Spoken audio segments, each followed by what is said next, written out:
Hello, English learners. Welcome back to another episode of the podcast where we help you boost your English skills and get closer to fluency. I'm Stacy, and today, we're going to talk about a topic that can transform the way you speak English, thinking in English. It's one of the most powerful ways to improve your fluency, sound more natural, and speak with confidence. If you're tired of translating everything in your head before speaking, then this episode is for you.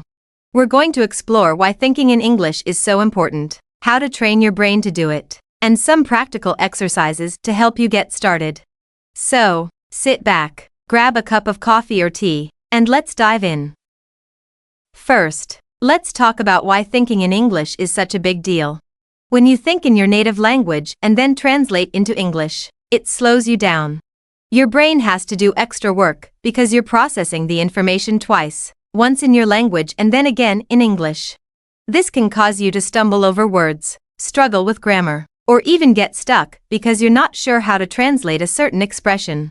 On the other hand, when you think directly in English, you can form sentences more quickly and naturally. It also helps you develop a better understanding of how the language works because you're using English itself to communicate, rather than relying on your native language as a crutch. But how do you train your brain to think in English? It's not something that happens overnight, but with consistent practice, you can definitely do it. Here are some techniques to help you make that switch. 1. Start with simple words and phrases.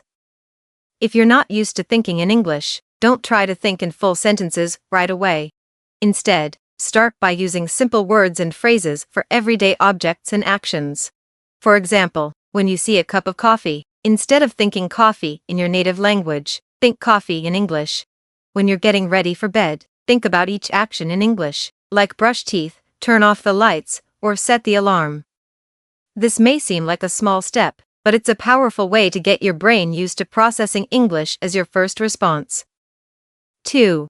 Narrate your day in English. Once you're comfortable with simple words, try narrating your daily activities in English, either in your mind or out loud. As you go about your day, describe what you're doing. For example, I'm cooking breakfast. I'm adding some eggs to the pan. Now I'm making toast. You don't need to narrate everything. You can choose moments when you're alone or have a little free time. This exercise helps you practice thinking in full sentences and makes English a more natural part of your thought process. 3. Use English to solve problems. Another great way to practice thinking in English is by using it to solve problems or make plans. For instance, if you're trying to figure out what to cook for dinner, do it in English. Think about the ingredients you have, the recipe steps, and the time it will take. This forces you to think through a situation entirely in English, which strengthens your ability to use the language for practical tasks. The more often you do this, the less you'll need to rely on your native language. Exercise 2. Timed journaling in English. Set a timer for 5 to 10 minutes and write about your day, your plans, or your thoughts in English. Don't worry about making mistakes. The goal is to keep your pen moving or your fingers typing. This practice helps you organize your thoughts in English and gradually makes it easier to think in the language. Exercise 3. Use English for inner dialogue. You know that voice inside your head? The one that talks to you while you're daydreaming or making decisions? Try switching that inner voice to English. If you're trying to decide between two different items at a store, think about the pros and cons in English. This is a powerful way to incorporate English into your daily life because you're using it to make decisions and process information just like you would in your native language. Exercise 4. Debate with yourself in English. Pick a simple topic, like cats are better than dogs or is it better to exercise in the morning or at night? And argue both sides of the debate in English. This exercise forces you to think quickly, come up with arguments, and express them in English. It's also a great way to practice vocabulary related to different topics. Exercise 5. Practice mindfulness in English. If you meditate or practice mindfulness, try doing it in English. Use English words to guide your breathing or focus your attention. For example, think to yourself, breathe in, breathe out, or focus on the present moment. This connects English with a calming, meditative state, making it feel more natural to think in the language. Now, let's discuss some common challenges you might face when trying to think in English and how to overcome them. Challenge 1. It feels unnatural at first. When you start thinking in English, it might feel strange or uncomfortable. This is completely normal. Remember that you're training your brain to do something new, and it will take time to get used to it.